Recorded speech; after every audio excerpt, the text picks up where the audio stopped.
Listen to part of a lecture in a chemistry class. The professor has been discussing the periodic table of elements. So, are there any questions?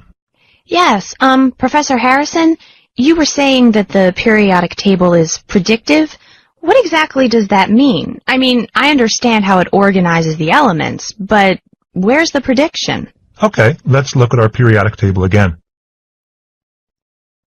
Okay, it groups elements into categories that share certain properties, right? Uh-huh. And it's arranged according to increasing atomic number, which is? The number of protons in each atom of an element. Right. Well, early versions of the periodic table had gaps, missing elements. Every time you had one more proton, you had another element. And then, oops, there'd be an atomic number for which there was no known element. And the prediction was that an element with that atomic number existed somewhere, but it just hadn't been found yet. And its location in the table would tell you what properties it should have. It was really pretty exciting for scientists at that time to find these missing elements and confirm their predicted properties.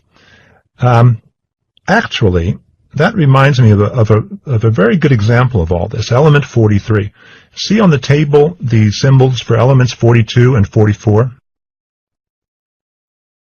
Well, in early versions of the table, there was no symbol for an element with 43 protons because no element with 43 protons had been discovered yet. So the periodic table had a gap between elements 42 and 44. And then, in 1925, a team of chemists led by a scientist named Ida Tock claimed that they had found element 43.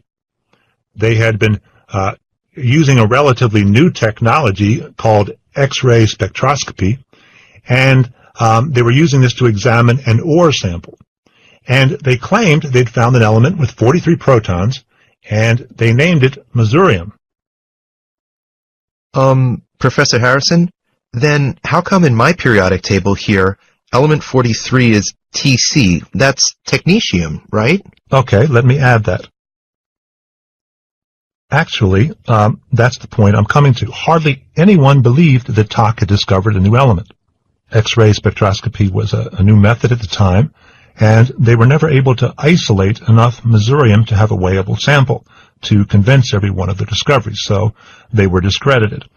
But then, 12 years later, in 1937, a different team became the first to synthesize an element using a cyclotron. And that element had 43 protons? That's right, but they named it technetium to emphasize that it was artificially created with technology. And people thought that synthesizing this element, making it artificially, was the only way to get it. We still hadn't found it occurring in nature. Now, element 43, whether you call it mesurium or technetium, is radioactive.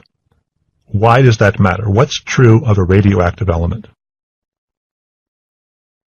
It decays? It turns into other elements? Oh, so does that explain why it was missing in the periodic table? Exactly. Because of its radioactive decay, element 43 doesn't last very long. And therefore, if it ever had been present on Earth, it would have decayed ages ago. So, the mesurium people were obviously wrong, and the technetium people were right, right? Well, that was then. Now we know that element 43 does occur naturally. It can be naturally generated from uranium atoms that have spontaneously split. And guess what? The ore sample the mesurium group was working with had plenty of uranium in it, enough to split into measurable amounts of mesurium. So Tock's team might very well have found small amounts of mesurium in their ore sample. It's just that once it was generated from split uranium, it decayed very quickly. And you know, here's an incredible irony. Ida Tock, the chemist who led the mesurium team, well, she was the first to suggest that uranium could break up into smaller pieces. But she didn't know that that was the defense of her own discovery of element 43. So, is my version of the periodic table wrong? Should element 43 really be called mesurium? Maybe, but, you know, it's hard to tell for sure after all this time if Ida Tock's group did discover element 43.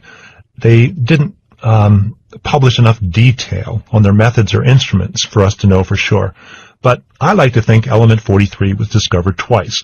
As mesurium, it was the first element discovered that occurs in nature only from spontaneous fission. And as technetium, it was the first element discovered in a laboratory. And, of course, it was an element the periodic table led us to expect existed before anyone had found it or made it.